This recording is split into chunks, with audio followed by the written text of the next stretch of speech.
Hey there, guys, and welcome back to the Travis and Damian podcast, episode 154. You can listen to us on Spotify, Apple Podcasts, YouTube, and more. Today, we are talking about the Sonic 3 movie, Secret Levels, Dandadan, Your Friendly Neighborhood Spider-Man, our most anticipated games of 2025, and more. But first, we will begin with our recent activity, starting with our discussion on the Sonic 3 movie. We're a little late, but you know what? Better late than never. The movie's been out for a while, so now I think we could freely talk about spoilers. If you haven't seen the movie yet, that is what this discussion will be. We're going to be talking about pretty much everything regarding this movie. I have some notes here. Not going to go point by point exactly, but overall, I mean, I feel like every Sonic fan has sung its praises enough. This lived up to everything fans would have wanted from a Sonic 3 movie, especially one including Shadow the Hedgehog. And yeah, I mean, I saw it twice. The first time, admittedly, I missed like the first portion of the film up until Sonic, Tails, and Knuckles meet Shadow, so I missed all of that. So I didn't get the initial scene with him at Prison Island. I didn't get that whole thing in the forest before the gunship takes him away. So when I got in the theater, I was missing some pieces, but it was still a really fun time. But obviously getting that stuff and then recontextualizing it into everything else that I knew, I was like, oh, okay, yeah, like now this movie actually is like a 10 out of 10 peak masterpiece. Yeah, I mean, I can imagine your theater experience was a bit different, at least that first time, because that was a fan event, right? So when I went to watch it, it was like a lot of families. So, but it was packed. Like a lot of people are watching this movie, and I can see why. Like, I mean, hearing like a bunch of little kids be excited about Sonic does make me kind of happy, because it's either that or fucking Mufasa, and like that just seems bad. So I am happy. Like everyone's been really enjoying this game, this movie. It's like made for fans and made for people that are like sort of new to this movie universe. And I think it kind of brought both together really well. Because I always have my expectations a little low for the Sonic movies. I think they've all been really good for what they are. But, I think people really expect like everything from these movies, right? And I'm like, well, they're still going to do their own spins. Like, it's still going to be a bit different. But, I think this movie was probably the best, definitely the best of the three, and definitely the best of bringing the most fan service for fans. Because it was, I mean, about everything you would basically want, right? In like a Sonic Adventure 2 like adaptation, right? So yeah, I was very happy with this movie throughout the whole runtime. So yeah, I mean, I guess we could talk about the star of the show, Shadow the Hedgehog, with Keanu Reeves as the voice for that character. And it's literally perfect. I mean, I had no really complaints about how they directed Shadow's narrative and sort of how they kept Gerald alive to have him be the one to pull the strings between everything going on. And yeah, I mean, just having, I mean, this is something that I think, I forget his name. This is someone that I quoted from my YouTube video, but he's the one that pointed out the fact that like Shadow's story within the movie is all from his own actions, his own volition, as opposed to like him doing something that Maria promised kind of thing. Like everything that he does is something that he believes he should be doing in terms of like revenge and all of this other stuff. And then when Sonic's like, yeah, no, like that is like not the way, he's like, oh shit, like I fucked up. And obviously, like his whole journey and everything like that, like us seeing his backstory within the parts that we did, like I think like 1/3 into the movie, we finally see Maria and sort of what that relationship meant to them. And the one thing that I pointed out within my video is the fact that they didn't talk to each other until the final scene they are together in. And I'm like, that is just perfect. Like we just see them goofing around, having a good time, just hanging out. Like that just shows how much they loved each other's company. And then once it all gets pulled away from Shadow, you can see why after being trapped for fucking 50 years, he's like, yeah, I hate everything. Yeah, I honestly think this movie did a better job with their relationship than like the games. Like at least until Sonic X Shadow Generations. And I thought they did pretty good with Maria in that game. But with Sonic Adventure 2 and Shadow the Hedgehog, I feel like you didn't really get to see this side of Maria and Shadow's relationship, like just them having fun or whatever. Like, I know some people were a little upset when they changed some stuff. Like, yeah, she's not like sick and, they're not in like the space colony arc or whatever. Like they're just in like some bunker. Mm-hmm. But I think all like that stuff doesn't really matter too much, at least to me. Like, I think this kind of matters a bit more, like just showing how their relationship formed and how Shadow was like basically being treated as like a weapon the whole time, and then she saw him as like just a person or whatever. So getting to see them like goof around, even like a tiny little montage like this, like I think that did a lot more than whatever the other games did. And like their relationship was still good in like Adventure 2 or whatever, but I feel like you got to see more why Shadow was like, yo, I gotta kill these fuckers now, right? After they shot her, right? So I think they did a pretty good job with Maria's like whole thing. I wish it was like a bit more scenes with her, but I feel like that's the case for like every Maria thing. Like I feel like I wish she got a bit more screen time for some stuff, but I honestly think this movie did a better job with their relationship than a lot of the media in the games. So, big applause for that. So, and they really go all the way with it. Like she fucking dies. Like, Yes. yeah, she doesn't get shot like directly, which I knew was going to happen. I'll call it. I'm like, she's going to die in an explosion. They're not going to shoot a little girl. But she still does die, and it's still like a sad scene, right? So, I think everything they did with Shadow, they really nailed perfectly. Like they didn't like try to goof it up or try to like be like, oh, he's edgy for being edgy or whatever. Like, I think they give his backstory enough attention and respect the whole way through. Yeah, and also the other change within the villain side of the story, keeping Gerald alive. That was something that I think a lot of fans did not see coming, and I was very interested to see how they would play into it. And obviously having Jim Carrey also play that role is like a no-brainer. Like, okay, yeah, like it's going to be great. But the way they interweave it into the narrative was amazing. I love the fact that he's just like this super like evil guy that just wants to destroy everything. I'm like, okay, yeah, like that is 100% understandable. I love that. I think some people think it might be a little over the top or goofy, but like these are the goddamn Sonic movies at the end of the day. Also with the whole like tonal shifts that people were complaining about like how once they turned super, and then you had that scene of them like, spanking Ivo or whatever, and then when Gerald does die, it's just like a fly swatter thing. I'm like, okay, yeah, like that's fine. I think it was fun to do it like that. I don't necessarily think that it was done with ill intent, but I understand why certain fans and certain people don't necessarily like the way that it was done. Yeah, I mean, I guess that's just the thing with these movies, like at the end of the day, there still are family movies. Like, there still are like family comedies for the most part. Even though you get your, cool Dragon Ball Z fights in this one, like, it's still like, it's still for the families, still gotta have some humor in there. But I think this movie is probably the best sort of like pace they've done. If anything, I thought the movie was like a fast pace. Like it was going pretty fast the whole way through, because Sonic 2 had the whole wedding scene, that's been talked about to death, and how that broke the pace. And whenever it got to that, people just want to go back to like the Sonic plot lines and stuff. But I feel like this movie really had a nice balance because, everything was kind of plot important this time. That, you have the Sonic stuff, then you have the Eggman and Gerald stuff, and then obviously the Shadow stuff. Like everything kind of just combined really well together. And, I think that having like Eggman fighting Gerald Robotnik at the end, like I think that it was funny. Like I didn't mind it. You still got to get that silliness in there. And I think having it with the super fight, I think it's fine. I mean, that shit was probably very expensive too. So it's like, we got to cut to the other shit. But I still liked it. Honestly, like Gerald's character the whole way through was pretty good. In the original games, you don't really get to know him too much. Besides, he dies from firing squad in fucking Adventure 2. And then at the end, he's just like, I'm going to fucking shoot you all later. And then later. So it's kind of cool to see him be an actual character. And even though he still has the same plot points, right? Like he's still angry at the world. He wants to kill everyone with the Arc, except this one's just the Eclipse Cannon. But it's the same thing. It's like they changed some things around to make it fit with the Sonic movie lore, but everything still comes together to basically be the same thing, right? And I know people were sad about no BioLizard or whatever, even though he has a little cameo in this movie. But yes. I don't think Final Hazard or BioLizard would make like any sense at this point, mostly because now we have like the context of Shadow being like a Black Doom creation, because they're saying they found him in a meteorite or whatever. So I'm like, okay, so they're gonna do Black Doom shit. So BioLizard like makes like no sense, I don't think, anymore. Even in Sonic Adventure 2, it's like I don't think it makes as much sense anymore, because obviously Shadow the Hedgehog is written after SATs. So yeah, they're doing their own thing, so that's fine. So I think everything, the way they handled Gerald Robotnik and all the Maria and Shadow stuff, all the SA2 stuff, I think was a really good adaptation of like that game to this movie. Yeah, and just getting on, I guess, like the main characters, if we will, Team Sonic, sort of their little storyline of like being like a team and like actually working together and all that other stuff. I thought it worked really nice in parallel to what Shadow was going through. Obviously, like Sonic has like this nice family, he has his friends, he has everything around him to support him. And obviously once like shit hits the fan, when like Tom is, hospitalized, I'm like, oh shit, like honest to God, I thought they were going to kill him, but I'm like, if they want to keep this movie, maybe, if they want to keep Tom and, sort of like keep that, I guess, like good good nature of the Sonic movies, if you will. They can't necessarily go that far into darkness, if you will. But yeah, I really liked what they were doing with Team Sonic and everything like that. And Ben Schwartz, oh my god, bro! Like once he locks in, I was like, okay, yeah, like this is fucking Sonic right here.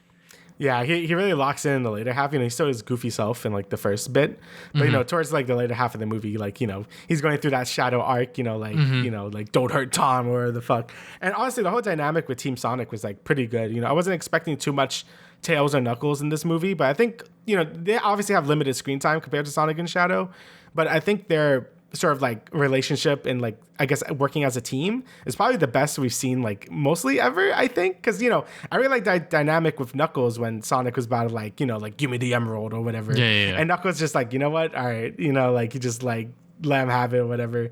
I just think all their dynamics are really good. Tails like is also really good in this movie as well. Like I think he had a lot of good moments as well. He wasn't just like a he hasn't been for a while, but I'm happy like they let him have his hero moments and stuff too.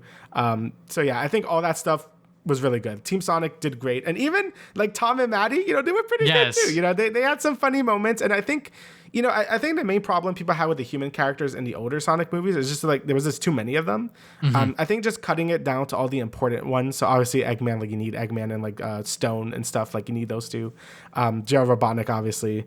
But I think Tom and Maddie, I think if you flesh them out, which didn't really flesh them out too much in this movie, but they were fun to be around. Like I never really mind them to begin with. Yeah. So I think having them have more an extended role in this movie and helping them out, I think was pretty good. I think it was pretty good. It kind of like, that's a very important character to Sonic in this continuity. So having him be hurt and all that, that adds a lot to his character. So I really didn't mind any of the human characters, and I think Tom and Maddie were honestly pretty good in this movie. So yeah, just real quick, the only thing I didn't like was like the gun soldiers, because I feel like they just didn't have enough screen time. Like I feel like some of them were just like doing stuff. I'm like, I wish we got a bit more gun, because I don't know how you're gonna fit that in the later movies, but that's really about it. I think all the other human characters were pretty good. So yeah, Tom and Maddie are always a great time to sort of see them on screen and sort of interact with the animal characters, if you will.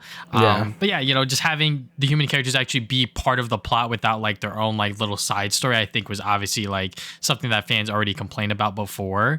So having them actually be very important to getting Sonic and Co. into the gun base was a fantastic way to do it. Even though like their scenes are still goofy and still stupid in nature, it was still fun to see them do their thing. And every single bit that Tom had was honestly hilarious. I was like, this fucking guy with the puppet, why is this a thing? But I love it. I love every second of it. And yeah, I guess like talking about the whole like fan service stuff, obviously once he goes Super Sonic, I was like, oh shit, we're gonna get Super Shadow. We're definitely gonna get that fight, because obviously it was leaked through like other toys and whatnot. But yeah, just seeing that fight on screen, and then once they finally team up together and live and learn, I was like, okay, yeah, this is fucking it. And people during the fan event were freaking out, but I think during the post credit scene they were freaking out the most, which we will talk about later. Yeah, so like, I was just shocked. Like the whole like last third of this movie, they're just like super the whole time, which is like crazy. I mean, I never even thought we would get to this point when the first Sonic movie was announced. Like when he went super in 2, I'm like, holy shit, he like they're doing it. That's crazy. And like the whole fight scene is amazing. I mean, seeing like Super Hedgehog versus Super Hedgehog, like I think that was only done once in Sonic X for like 2 seconds, and that's it. So like this is like the first time it's been like an actual thing in like forever. So seeing that was like amazing. And like again, the fight itself was like, yeah, that was some Dragon Ball Z shit. It was really good. Definitely a really cool fight. Super Shadow looks super good as well. He had like the more white fur and shit. I'm just like, yeah, this is awesome. Like they definitely nailed it at like with all the super stuff. And then obviously seeing them team up together on the moon and shit, like that was great. Them fighting all the Eggman robots and him doing like that giant chaos sphere shit. I'm just like, man, this shit's peak, bro. It's so good. Yeah, kids today will not know what the struggle was like being a Sonic fan back in the day, because I see kids that have like backpacks, pencil cases, notebooks, because like the Sonic movies have really revitalized the Sonic brand. Like whether you want to admit it or not, I think Sega has even said it themselves. Like because of these movies, Sonic has been bigger than he has ever been. And yeah, I mean, I think Sonic 3 will only do that for the character tenfold, just because obviously Shadow's such a cool character, and they really nailed it within this movie. So yeah, I just love everything about it. I'm definitely gonna rewatch it once I get that 4K Blu-ray, but yeah, I just cannot wait to see what's up next. And obviously the post-credit scene, people were freaking the fuck out just because obviously once you see Metal Sonic, it's like, okay, yeah, like that is Metal Sonic. Like they did not sort of tiptoe around it. Like it is Metal Sonic. It looks straight from the game. And obviously Amy comes out. She saves him with the Pico Pico hammer, and she's like in a hooded cloak, and they show her her model and everything. Obviously she doesn't say anything because they don't know who's going to play her just yet. But yeah, I mean, Sonic 4 going to adapt Sonic CD within some way, I think is going to be very exciting. Yeah, like, dude, yeah, that post-credit scene was, like, incredible. I mean, Metal Sonic just looks so fucking good. When I saw him, I'm like, yo, that's just Metal Sonic. They didn't change him at all. Like, he looks so good. And, seeing them change the storyline of CD, like, there's a shit ton of Metal Sonics. Amy looks to be more, like, not, like, damsel in distress. Like, she's actually gonna, like, do stuff. So I'm guessing they're gonna do, like, some like Terminator shit, because it looks like some parody of Terminator with the way like Metal Sonic comes in. There's a shit ton of them. Dude, my canon is like, I really hope like Neo Metal Sonic is in this, like, and he's commanding a bunch of other Metal Sonics. I would love to see that fucker again. Last time I saw him was like Sonic Heroes. I want to see Metal Overlord and shit, bro. Well, if you read the Sonic IDW comics, he is in that first arc. I do know he's in there, but I want him in like, something that's like, like huge again, right? It would be awesome to see him in like a major role like this again. So if we get that would be awesome. But just seeing Amy here, she looks great. Her hammer looks really good. And if they're doing time travel shenanigans, bring my boy Silver. Bring Silver. He's back. I know they said they want Silver, but I'm just happy Amy and Metal Sonic are getting this stuff. People wanted Amy for so long, Ravi. I think we really needed her. So really, really cool to see her, gonna get a big spotlight in the next movie. And then there was another post-credit scene, which I didn't even know about till I came home. So I like look it up on TikTok or whatever. And it was just like Shadow was alive. So, he picks up his, also, he fucking took out his inhibitor ring. Yes. When was the last time he did that? Holy shit. So, yes, crazy. Shadow's alive. And yes, once he did take off those rings, I was like, oh shit, they're doing it. That's insane. So, this is pretty much everything a Sonic fan could really hope for and wish for. But yeah, I mean, Sonic 4, I have really no big predictions about it. I mean, other than the fact that Amy and Metal Sonic are in it, is going to be hype, great, amazing. I think, what's it called? I know that people on the crew, I don't know if it was the writers or maybe even Jeff Fowler himself, I don't think so, but they pretty much said that they wanted Amy, once they introduce Amy, they want her to be like important, and they know how important that character is because there's a lot of female Sonic fans, whether young or I guess like our age or whatever, like that character is very important, so they didn't want her to just be like Sonic's love interest. They want her to have like an actual role as well. So yeah, I'm excited to see what they're cooking up here, because obviously, the Sonic movie franchise looks like it's not stopping anytime soon. And, it seems like that they are just on the up and up. So, we haven't had a real stinker, I would say, yet, which is good, just because, I feel like the start of sort of like the ugly Sonic stuff was obviously like not a good point to, begin with. But obviously they went back, they changed everything, and now we're here. Yeah, I mean, like, I think every movie has gotten better and better as they've gotten more, like, they know what to do with this, like, franchise and, like, how they want to build it out. The first one was a very standard, just kids movie, like, with Sonic in it. But I think, like, Sonic 2 added so much more, and then 3 is just like, man, this is great, right? So I have a lot of hopes for Sonic 4 and, like, what they're going to do with Amy and Metal Sonic, because at this point, I know these people, like, they know what they're doing with this like sort of movie verse, right? So I do wonder how long they can keep it going on for, because at a certain point, we're gonna have to be like, oh, we're gonna bring in the Deadly Six, and that's when I know, all right, we gotta stop this movie franchise. That's when they're out of ideas. When they bring in like Infinite and the Deadly Six, it's like, all right, it's over. So but it's still got a lot of material to go through. Like, I still want to see like Chaos. I still want maybe Dark Gaia they could bring in, Mephiles, I don't fucking know. So they still got a lot of things they could bring in if they want. Iblis is very dead apparently, so they killed him, like the Echidnas did that or whatever. But yeah, pretty cool. I'm very excited to see what's next, and it's kind of sad. I'm more excited to see what's next for the Sonic franchise than like the MCU at the moment, right? Like I'm like active. Like that was probably the most hype I got for a post credit scene in a while. So kudos to them. They definitely know how to end these movies. But yeah, all right, so let's get into our recent activities. I will let Damian go first, so then I will take over.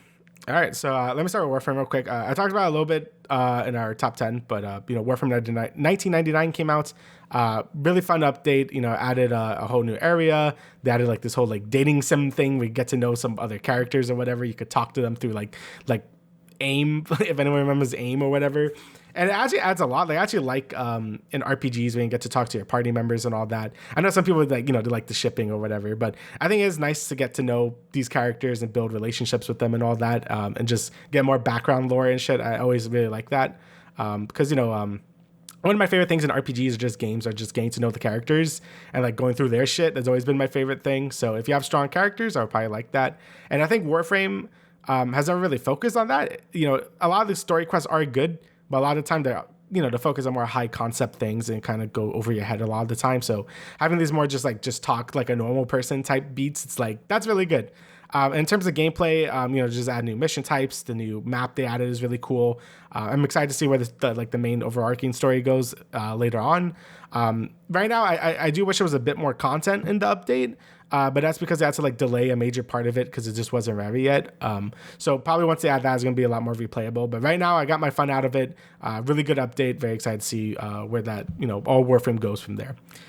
Next is that I actually really want to talk about is Zenless Zone Zero. So I've been really into this for the last like month. I've been playing nothing but this fucking game. So Zenless Zone Zero is the newest game from Hoyoverse. So they made Genshin Impact, Honkai Star Rail. So my history with these games are, one, I fucking hate gacha. Let me just get this out of the way. I do not like gacha at all. I hate it. It's probably one of the worst business models a game can have ever. It's terrible. And I'll explain why when I actually get into it. But, Genshin Impact, I tried to get into it like twice and I just couldn't. Like, it does feel like I'm just playing like a not as good Breath of the Wild or Tears of the Kingdom with slightly better combat, but even then it still isn't like grabbing me too much. Honkai Star Rail I tried once and I did like it, but I feel like it's too limiting. Like the combat was way too limiting. It's a turn-based game. And you only have like 3 attacks, so I feel like I just need more from like a turn-based game. Right? Like I need like a job system. I need some skill trees, and for that game you really need new characters to really feel like you're making any progress. And in a gacha game, that costs money and time, right? So I kind of bounce off of that one too. With this game, I remember seeing this like 2 years ago because they've been working on this game for a while. And I'm like, yo, this game looks sick. I love the art style. I love like what it's going for. It's like this DMC type looking game. And then I heard it was from Hoyoverse and it was a gacha game. Like, okay, never mind. I don't fucking care. So after a few months, it came out in like July and people did like it. But there was a bunch of other games coming out and I was not like focused on it at all. But then as the year was winding down, I'm like, okay, I have some free time. I could like, I'm basically at winter break at the moment, or I was. So I'm like, let me just play something. I'll see what I want to play. And I remember this game existed. So I just, all right, let's try this, third time's the charm for Hoyoverse. So let's see if I actually get into one of their games. And yeah, they fucking got me. This game is unironically very good. For one, I think the story is like a lot of fun. I think the problem with a lot of gacha game stories are just kind of like, I guess more live servicey game stories is they kind of just throw you into it. And it's like this, like they explain a bunch of lore and exposition. And it can be really hard to get into it because there's so many terminologies thrown at you. And then you're just like, man, I don't fucking care. With this game, it's set more in like a modern day setting, very like, I guess like Persona, War Ends With You, like it's going for that vibe, like Japan, but like a bit in the future, but still modern or wherever the fuck. So a lot of terminologies they use still like apply to their world, but it's very easy to understand what they're saying. And the game is like pretty low stakes at the start. Like there's no world ending event that's happening right at the very moment. So I feel like it's very easy to get into the story and characters. And I ended up really enjoying the story. Even now, I'm like, this is really good. Like I think they actually have like pretty decent writing, and like I really like a lot of the characters. And that really shocked me. The cutscenes are also like amazing. They're animated so well. They're so like expressive and fun to use, a lot of squash and squish and shit. Like it just looks very fun. Every time a new cutscene comes up, I'm like, this is amazing. What the fuck? I really do like a lot of character designs, even though it's very Gunner bait. Like I understand, but I think out of all the Hoyoverse games, they really stand out. Even some of the other gacha games, because they all look so similar to me. This game really has its own style and it really stands out. And I just love how it looks. And the combat is probably the best thing about it because it's basically like a simplified DMC. You have like you could dodge at the last second, you get some witch time, you got some combos, you got a special attack, you got an ultimate, and you have like a 3-person team, so you're constantly switching characters around. You could do like perfect parry, so you could switch to another character at the last second an enemy is going to hit you, and it makes like a really cool animation. It's just a very satisfying combat system with like some depth to it as well. which is something I think all the Horrorverse games do, but this game really feels like you could, I guess, express yourself a bit more with its combat system, because I feel like the combat in the other two Horrorverse games really didn't do it for me like at all, but this game really feels satisfying to play the whole way through. And as a live service game, there's like a lot of variety in its gameplay as well. So, obviously you have like the main combat stuff, but you also have like this thing they call TV mode, where you basically like kind of like play it like on a grid or whatever the fuck. And a lot of people didn't like that when the game first came out, but they use it in really creative ways to really shake up the gameplay. There's a lot of events that change the gameplay. There's like this like Fall Guys like fucking platformer segment. There's like a tower defense event that's happening right now. So there's like a lot of really cool gameplay variety, which I do value a lot in like live service games. Usually I don't like it in like single player games because I just want to play the game. But in live service games, you're usually doing the same thing over and over again. So it's nice to have like sort of a break in that monotony to do something else. So I think that game nails it as well. So all this stuff is really good. And if this game had like a sensible business model, it would be like a 10 out of 10. I love it, right? But it's a gacha game, right? And that's kind of where the major problems come in. Gacha combines, I think, like all the sins of like any like microtransactions you could have. It's obviously pay to win because those characters are just better than the characters you could get for free or whatever. It's FOMO because a lot of these exclusive characters are only around for like a month or 2 weeks, and then they're gone for like I don't even know how long. And obviously gambling. You got to gamble for your characters. And just to give you an idea how much this costs, so whenever you see an exclusive banner, so it could last for maybe 2 weeks or a month, you will roll for it. And there's a 0.6% chance to get an S rank, which is the character you would want. But at 90 rolls, it's guaranteed to be an S rank. But it's not guaranteed to be the S rank on the banner. It's guaranteed to just be an S rank. So you could get some of the standard S rank characters that are always in the game and not the character you actually want. It's a 50-50 chance at that first 90 pulls. So if you get unlucky, then you have to roll another 90 times, and then it's guaranteed to be the character you actually want. And to just give how much money that is, if you have not grinded and you're just buying it straight up, it's $200 for 90 rolls.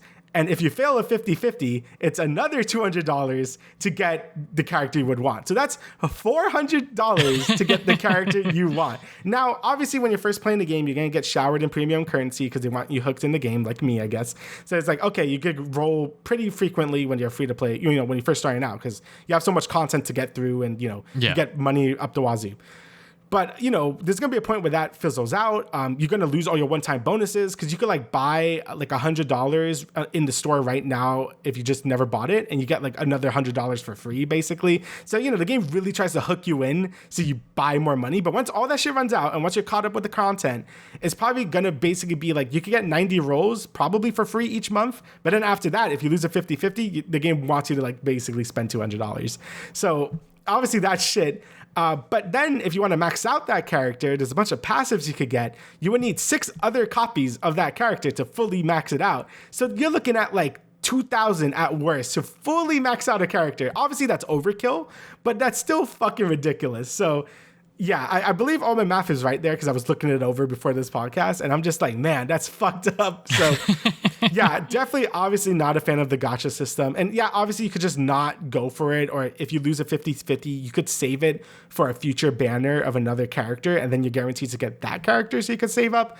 But you're still, if you're a free-to-play player or a low spender, you basically got to pick and choose what characters you want. You can't just be like rolling on every character, right? And that's obviously bad. Like, if this game works like Warframe, we could just build the character you want just by playing the game, or just grind it out. Even if it takes like 100 hours, at least it's like you could do it, right? And again, technically you can do it, but it's still gambling, right? So yeah, it's that part of the game still gets me, and it does make me feel like, man, I wish this wasn't a gacha game. But I can't deny that Horrorverse did do a really good job with this game and making just a really, really fun, just beat 'em up game with a good story, good characters, just fun gameplay variety. Like, I could see myself actually playing this game as like a new life servicey type game, because it's been a while since I played like a PvE life service game that really hooked me. Like the last time was probably like Warframe, and that was like 2014, right? So it's been quite a bit. But, all those things I said, definitely be wary about, the gotcha gambling aspect of the game. If you have like an addictive personality, definitely do not play this. Like, do not gamble, because it's not worth it. Because especially if you're like, oh, I'm just gonna spend money for 10 rolls, you're gonna get shit. Then okay, maybe I'll put more money in. It's bad. And obviously, this is better than CS:GO gambling or TF2 gambling, because you are guaranteed the character at a certain point, but it's still a ridiculous amount of money. Like $400 is like a price of a console, right? So yeah, that stuff I'm not okay with, but the game itself is really good and high quality. But yeah, the gotcha elements I never liked them, and playing this game, I'm like, man, it's even worse than I ever knew, because I never really played one before. So yeah, again, good game, great game even, but gotcha is still bad, and I do not like gotcha. Gambling's bad, fellas. Yeah. Do it responsibly. Anyways. Yeah. Yeah, Zenless Zone Zero. Yeah. All right, so Anna, do you want to talk about Secret Levels right now? Yeah, of course. About Secret Levels. So we both watched Secret Levels. This is the anthology series on Amazon, Prime Video. It goes to a bunch of different game worlds and basically tells like little short stories about each one. And my overall thoughts about it is I thought it was pretty good. I think the thing I don't like about it the most is kind of like the choices of games they had to do. Because, and even though some of them did surprise me, like I actually did like some of the ones I thought were like kind of boring game choices. But, you have things like New World and Crossfire, Exodus, I don't even know what that is, Honor of Kings. And, some of those episodes actually are good, but it doesn't get you like hyped or anything. Oh, fucking Concord. Like, who gives a shit, right?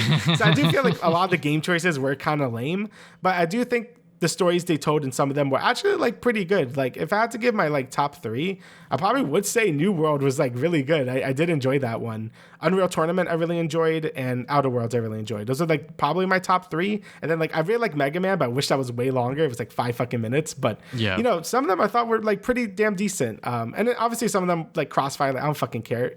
That was just like some military story. But I think overall it was pretty good. Yeah, going through all 16 episodes, or 15, I should say, right before this podcast, just watching all of them back to back to back.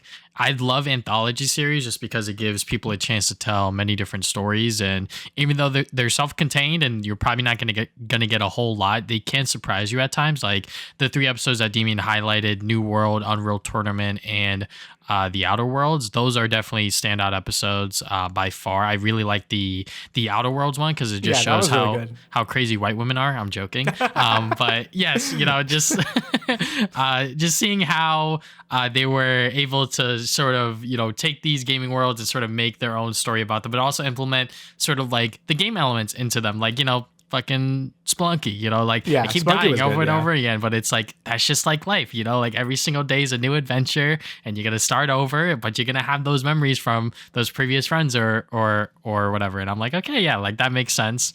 Or what's the other episode that impressed me? I guess Dungeons and Dragons, that first episode, I thought that was like a great starting off point because, it just shows like this sort of like misfits of, people just like working together because that's like the right thing to do for them or whatever. And I was like, okay, yeah, like I'm down with that. So, but like you said, Crossfire, like that was such a boring episode. I was literally like building like a Lego set that I haven't finished in like months. I was just like, fuck it, whatever. Like I don't care about Crossfire. I don't care about freaking Concord. Honor of Kings, I actually had to look that up. I was like, oh, that's like a League of Legends like MOBA ripoff. But that's actually pretty good. It does have Alex Lee in it, so I was like, what? I'm engaged. So actually, that was a surprisingly good episode. I'm like, oh, okay, that was pretty good. Yeah, it's sort of this character just trying to like figure out like I guess like is his future sort of like determined or whatever, some sort of convoluted thing or something like that. But he was also the main character in the Pac-Man episode, which was obviously very dark and very weird, but it works considering now that they have a game based on that. So obviously Bandai Namco was cooking and they obviously had something planned for everything. But overall Secret Levels, I mean, if you are going to watch the series, just pick whichever games that you think would interest you and then just go from there. Like for example, Sifu, like I don't really know much about it, but I love the art style of that game, and I know that it's a game where you die and then you retry again, but you're older or something like that, which the episode does show that. So, but overall that episode was very, very good, not just because of the story but also the action. It's fucking mixed martial arts and I'm like, I love that. Love it. Yeah, the Pac-Man one was very funny. Like the Pac-Man one was funny in like an unintentional way, just because how fucking like you must consume, eat. Yes, you must Everyone eat. has You ghosts. must eat. Yeah, I'm like, bro, what is this? I'm was like, very... they're actually mixing in like the Pac-Man elements so well, and it works. But like Yeah, it did also work, in yeah. like this weird and dark, gritty way. I'm like, okay, I love it. Yeah, so I thought it was pretty good. I know they're making a second season, so I'm hoping to get like, some more interesting game choices.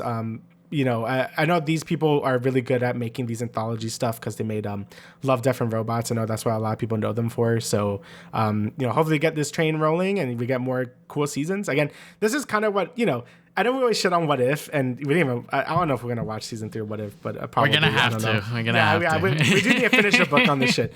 But, every time I watch a new anthology series, I'm just like, man, this is just always so much better than What If. I know it's not like a high bar, but, just the fact that there's different art styles, they feel very different from each other.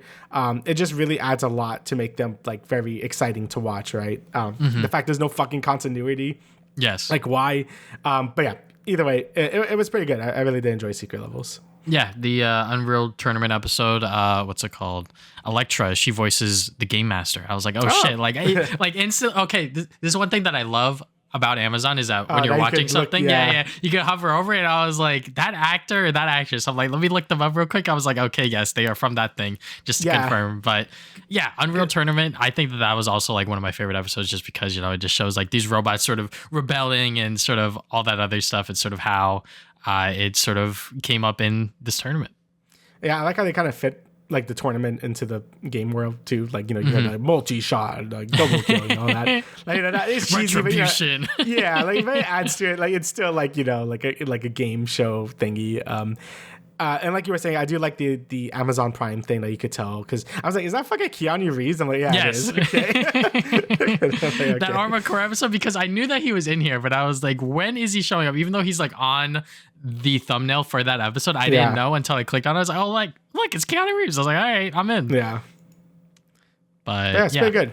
Overall, if you like video games, I would just pick whichever ones the games for, and then go from there, and then maybe look online to see which ones you would want to watch. But definitely those 3 episodes that we recommended, New World, Unreal Tournament, and the Outer Worlds. The Outer Worlds one definitely surprised me a lot, just because I was like, oh, okay, like we're following like this guy who's like a mega simp, and then he finds out that his crush is like kind of crazy, and I was like, okay, yeah, like I'm down.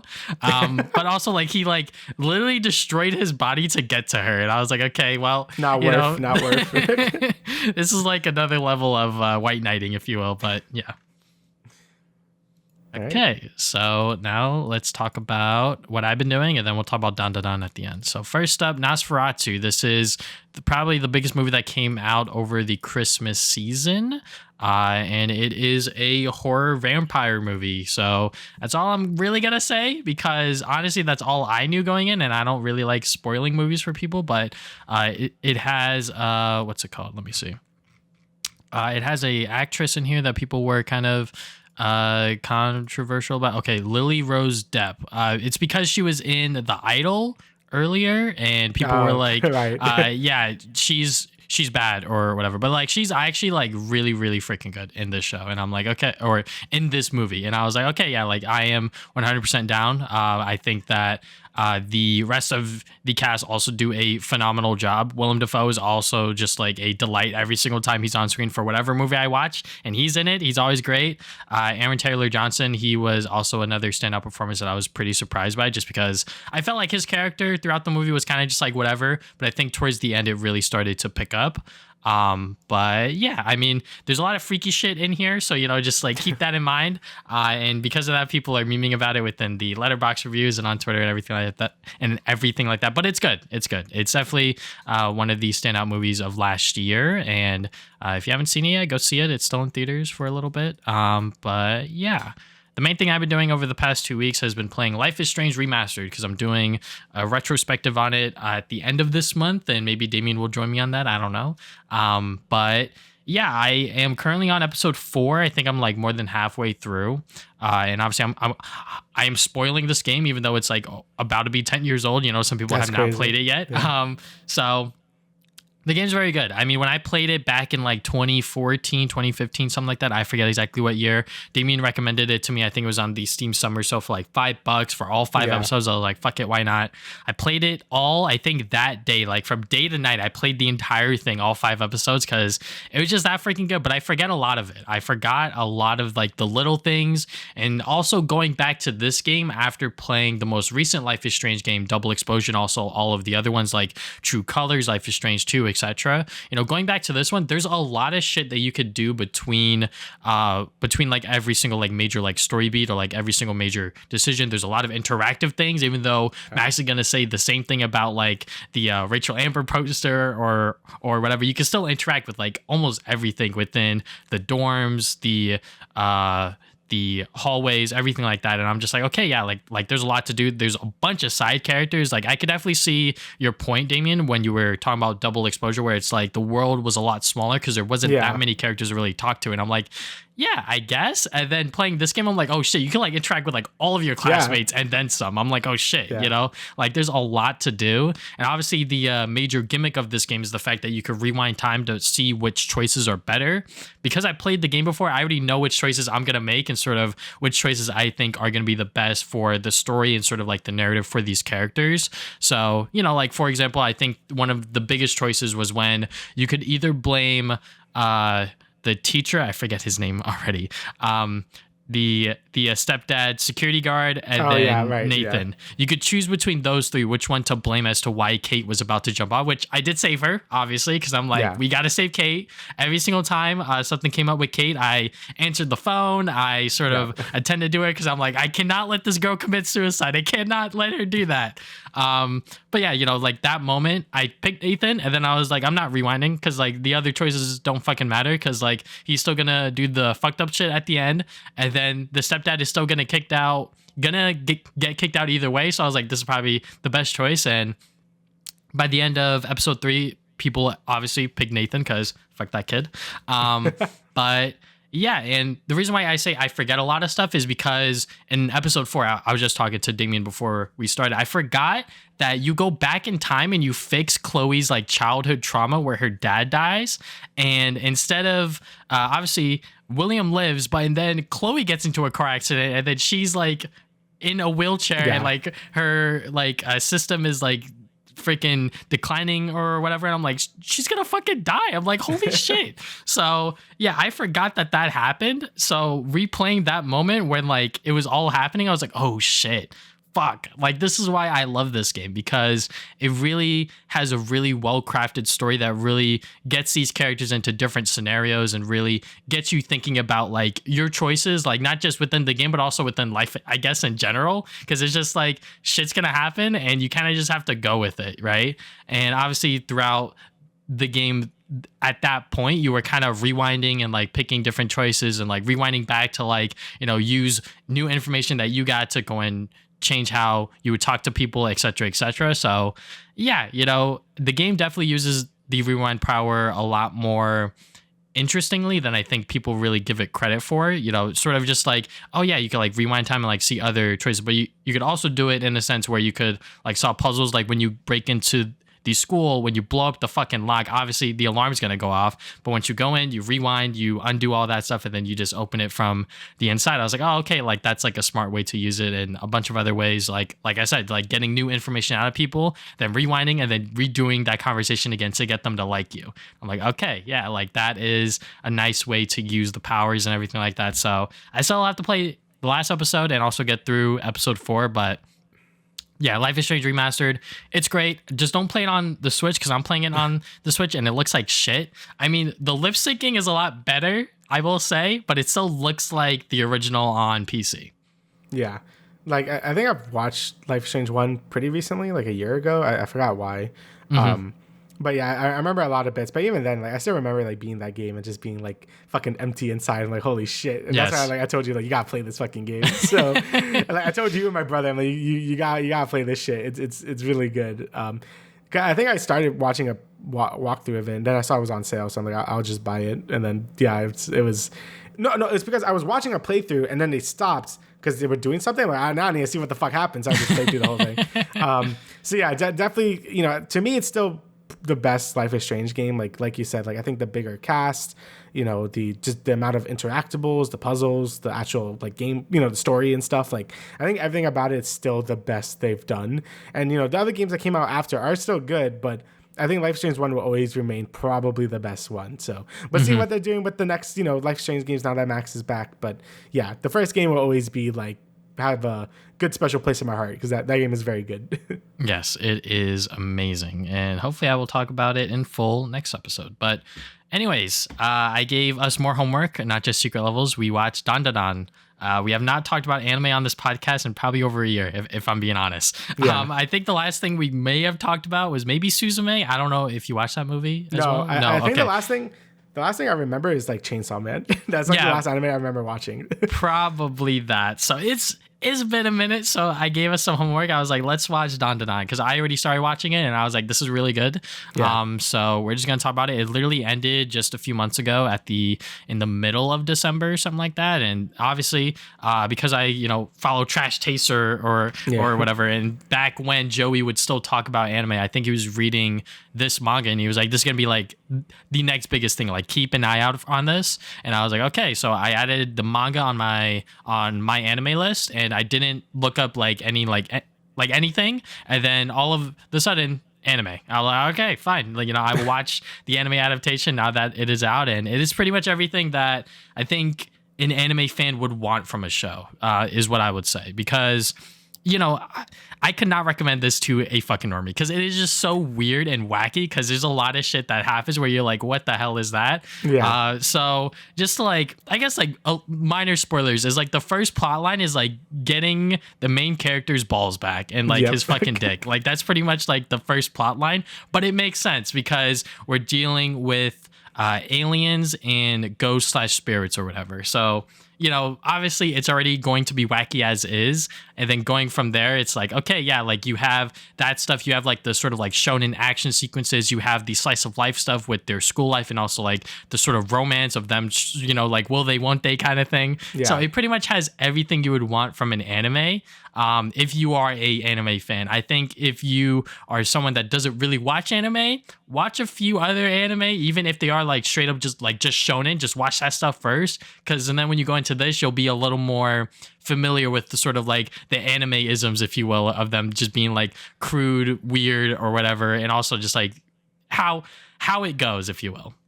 Yeah. I mean, I really like the show a lot. Like I thought it was very good. And you're definitely right. Like, I think it does a really good job mixing so many different like genres together. Like, it has like really fun action sequences, really well animated. Just what you expect from like a regular shonen anime.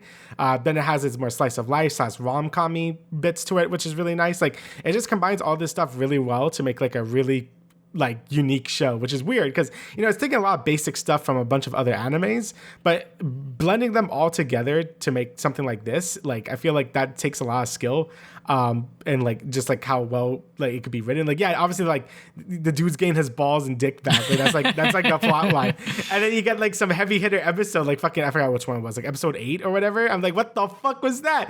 That was so depressing. And then you go back to like dick and ball jokes, and then like got some rom-com stuff. Like I think the mix of stuff is like it adds a lot to the show because I feel like not a lot of animes really do that. Like they usually like hard focus on being like a shonen. Like sometimes some shonen might have some like romantic stuff in it, but it's like it's not that engaging. Like I feel like this one's like more what you expect from a more dedicated show based on that, but also has cool fight scenes, right? So yeah. I feel like the way it combines everything together is really cool. I think the setting is really neat with the aliens and ghosts and stuff. Like I think you can have a lot of really interesting fights and just cool things going on. And I think all the characters are really funny. Like I think Momo is great, Okaruna is great, fucking pink hair girl is insane and I love her. Like, so yeah, I think all the characters were like a ton of fun. Even like in the last 2 episodes we meet the other guy. He's a lot of fun. Yeah, Gigi as well. Like he's a ton of fun. The grandma, Tobo Granny. Like I think all of them are like crazy, really over the top characters. But I think it adds a lot to the show. So I'm like super into it. I'm like, this is great. Honestly, I think the weakest part about this series is just the way it ended because it just kind of fucking ends. I'm just like, oh, we're just ending it there, and that seems to be a common sentiment. Like I saw like a lot of people were like, what you mean just ended there? So and we won't see it back until like July or whatever. So that kind of sucks, but. Overall, I thought the show was fucking great. Like it was hilarious. The fight scenes were really good. I really liked the rom-com bits. It had everything, like you said. Yeah, pretty much everything you would want from an anime if you are a anime fan. There's a lot of episodes that, like you said, I think the first episode is like a great, just like starting off point where they show both of the main characters' backstory with Okurin and Momo, sort of just like showing how they both got into like spirits and then aliens and all of that other stuff, and sort of why Okurin wants to be friends with her because he's never had a friend, and that's why he's like, aliens. I want to be friends with the aliens. I'm like, all right, sure, like I guess. I don't know if that makes sense, but yeah, sure. But yeah, I just love everything about this show, and like you said with the ending, it definitely does just end like that, and I'm like, all right, sure, whatever. I'm not exactly a stickler on that. I think that the way it ended, it could have been a little more grand, maybe could have been, a little more setting up stuff, but I think that's just how they got to that point before they get into season 2 or whatever. Maybe they could have had like a 13th episode if they wanted to. I obviously don't know what happens from this point onward, but I don't blame people who are now starting to read the manga and everything like that, because this is a very, very good show, and it's very unique, and there's really nothing else on the market like it. I love when like we get into like the backstories of like the villains or whatever, just like fucking like Demon Slayer it, just like whatever. Right before they die, it's like, here's my tragic backstory. Like, what's it called? That woman who was just like, my daughter, or whatever. That episode was so well done, like for like no fucking reason. Again, I'm like, this is the same show about a dude losing his dick and balls, and then we have like this like tragic backstory, really well animated, just no words, mostly just music. I'm like, what the fuck? Why is this so well done? That was just a beautiful episode, and then obviously you got more backstory stuff like with the stupid alien crab things. Like, I miss my wife. So that's fun. Bro, it's the milk that's their blood. Yes. And then you see the cow. I'm like, this shit is so stupid and goofy, and I love it. Just doing that like trope of just like the cow floating around. I'm like, okay, yeah. I didn't know they would actually like bring that popular alien thing, just abducting cows, to be like an actual plot point. But I think the animation was also like fantastic. This is by the same people that animated the Scott Pilgrim anime. I think they also did Devilman Crybaby and some other ones. So they do a lot of good stuff. Everyone always praises the intro, and the intro is fucking awesome. Like I like the way it's animated, the music, it's so good. That intro is very, very good. It's just the show in general is just animated really nicely. Like you could tell they put a lot of work into like making the shit look really nice, and it just looks really good. Every time they go into a battle, it just looks great. Even like some of like the more the crazier facial expressions and all that, like everything just looks really good. The show is just great. You got the good fight scenes. You got even like I got like the same feelings when I watch like fucking like a good shonen fight, and then I get the same feelings when I watch like what's that? Oh, Dress Up Darling and shit, when it's being all cute and shit. I'm like, damn, this shit got everything. So yeah, it's really good. I can see why it got very, very popular. All right, so now let's dive into the general news of things. First up, we got Marvel's animation. We got Your Friendly Neighborhood Spider-Man. This is the next, I guess, MCU thingy that they're doing. And yeah, it is fully CGI, but it looks like the style of comic books from, I guess, like the early Marvel era. And yeah, there's a lot of mixed reactions towards it. I mean, I'm excited for a new Spider-Man television show in general, even if it does look like this. It does seem promising. I wish they stuck with the sort of thing that they were going to do with it being like a backstory to Tom Holland's Spider-Man, but I know that would have been a lot more complicated, and there was probably going to be a lot of things that they couldn't do that would have been interesting with this show that is now like a alternate universe kind of thing. Like, what if this, like, I guess like Spider came out of like a portal or whatever and bit Peter and everything like that. So yeah, I mean, the animation does look a little iffy, which I think is my main concern, but I'm excited. I'm hopeful for it. And I know after this we're getting Daredevil, so I don't give a fuck. Yeah, I just hope the writing is good. Like the animation, I really like what they're going for. Like I really like they're going for like the comic look, and they're like almost there. It just looks cheap, right? Like I feel like they're almost there. I feel like the best CG animation they've done in the Disney Plus realm is X-Men 97. Yeah. Like I think that, like I haven't watched it yet, but just seeing like clips of it, I'm like, yo, that looks so good, right? Like I wish What If in this show looked like that. Because it's kind of going for the same thing, except, this show, like you just feel like they're cutting some corners, and I really wish they didn't.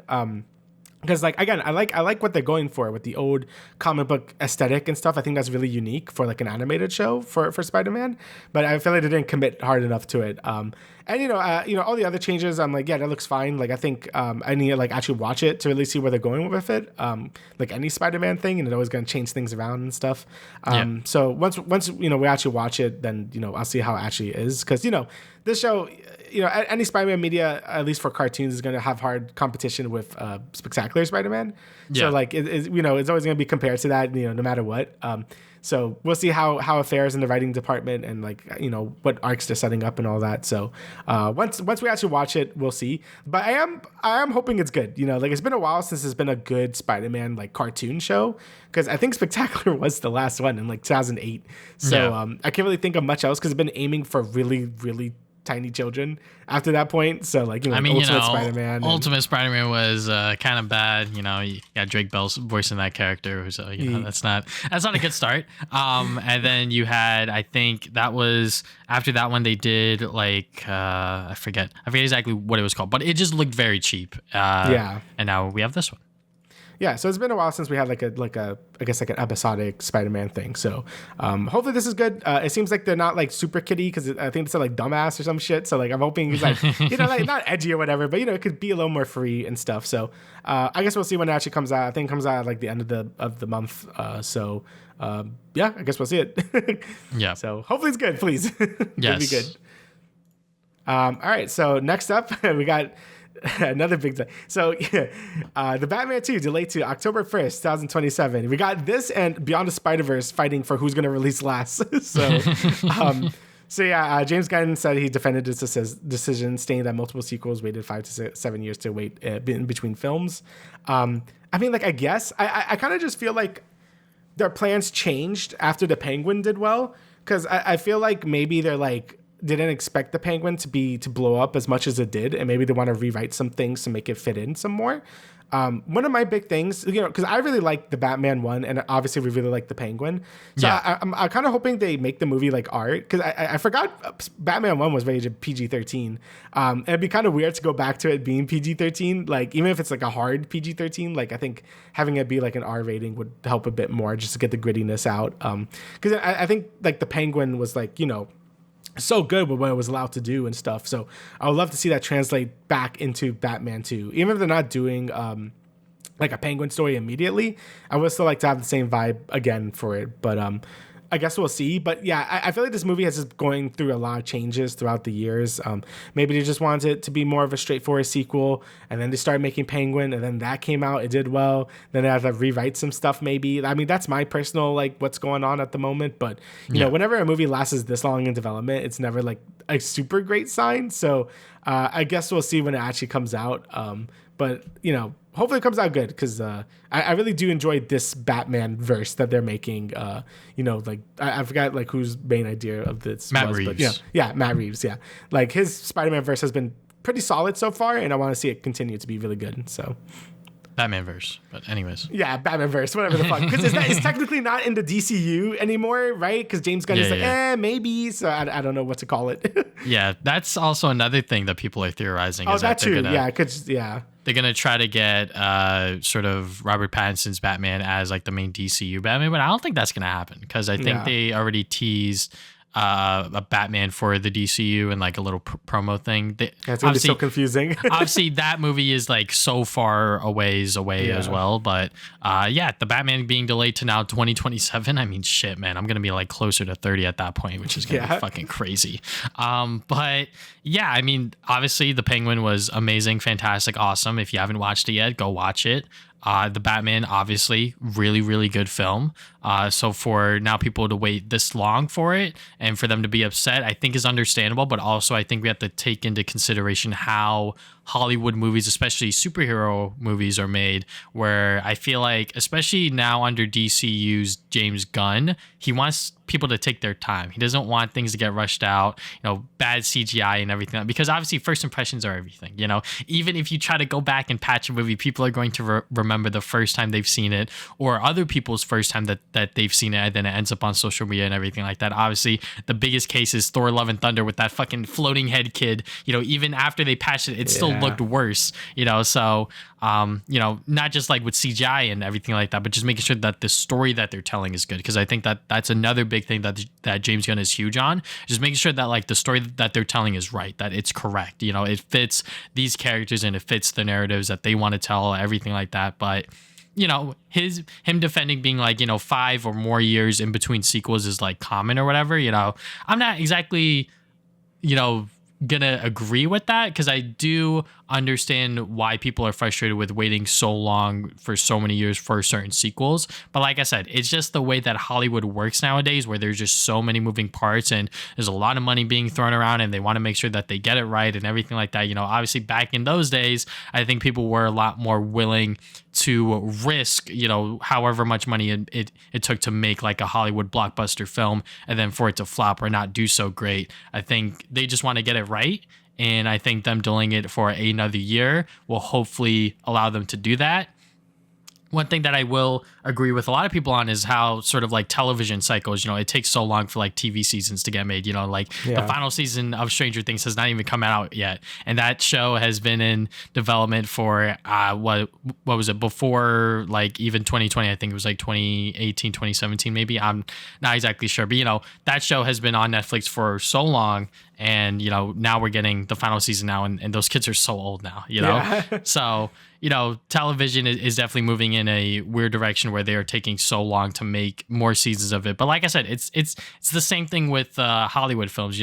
They're just so big budget, and there's a lot of moving parts going around. I could see why things take so long, which is why I'm a lot more comfortable with waiting, but I know why some people are upset with waiting, a couple of years, 5 years even, to, get a sequel. Yeah, I mean, yeah, it's always good to wait, but it's always like, yeah, sometimes it's like a little too much, So, especially for like movies and TV shows, like, for video games, even then their development times are way too long. But like, I guess I can understand it a bit more, because games are very, very complicated to make compared to like, I'm not saying like movies are easy to make, but I'm just saying like games are like, it's a miracle any game could be made ever. But I feel like with movies, people are more used to like only waiting a year or two. I mean, we got like 3 Sonic movies in like 5 years or something. Yeah. So like that's pretty insane compared to like games where it's like you get a sequel every 7 years, right? So I feel like people are more accustomed for movies coming out a bit faster than this is going through. But let them cook. If Batman 2 is good, then that's the thing we're gonna remember, right? So hopefully we can nail it. Or just become a Sonic fan. Anyways. All right, yeah, or become a Sonic fan. We got the Fantastic Four are now confirmed to join Marvel Rivals. So, yeah, people are still talking about this game, which, is great, amazing, fantastic. I'm still playing it myself. But having the Fantastic Four, having 4 new characters join the roster, I think is insane. All at once is also crazy. But hey, if you're going to introduce the Fantastic Four, you got to do it all at once, right? You can't just have Mr. Fantastic and Sue Storm and then have the other 2 join later on. You got to have all 4 of them at launch. So yeah, I mean, my thoughts on the game right now, I think it is still very, very fun. It is definitely a much better alternative to Overwatch, because I tried to go back to Overwatch because my girlfriend wanted to play Overwatch too. And I was like, fine, I'll try it. 5v5 was not it. And also just like the way Overwatch plays is just like not as fun. I feel like the tanks and everything like that, it just takes a lot longer to like get stuff done. I feel like within Marvel Rivals, because it is 6v6 and also no role queue, which was something that I was opposed to at first, where like I felt like role queue was needed, or not needed, but like something that is good for the game, where like, my theory was that they were waiting until a meta formed and then they would implement role queue into like ranked or whatever. But I think now it doesn't really need it. It just needs the fucking players to stop picking duelists. If you're dog shit on duelists, stop playing duelists. Like that's like a very common thing where like obviously everyone wants to play duelists because that is the highest amount of characters in that role. So people will want to do that. And also you're the one killing people. But you also need to play other roles and understand how those roles work. But obviously like that's just my like League of Legends brain, sort of like competitive brain talking, because, you kind of need to know how everything works to really get a full understanding of how competitive games and like hero shooters, MOBAs, etc. work. So, yeah, I mean, like, I still feel like the game needs like, at least like, hey, you should pick a tank and a healer. and Yeah, then go it does crazy. have that. It's like very small text, like at the bottom, but it doesn't stop you. Like the game just lets you go 6 duelists, I guess, which is fine.